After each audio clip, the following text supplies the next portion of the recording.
ইয়া আরহামার রাহিমিন, ইয়া রহমান ইয়া রহমান ইয়া রহমান ইয়া রহমান ইয়া রহমান।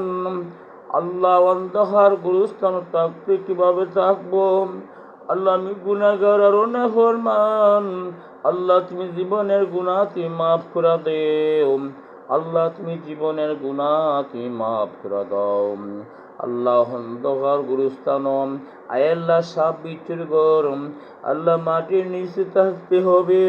আল্লাহ, আগুনের ঘর, সাপ বিচ্ছুর ঘর, আল্লাহ তুমি বাঁচাও, তুমি বাঁচাও। ইয়া আল্লাহ, তোমার হাবিবের খাতিরে তুমি তাজা ঈমান দান করো, সমস্ত গুনাহ তুমি মাফ করো। ইয়া রহমান ইয়া রহমান ইয়া রহমান ইয়া রহমান।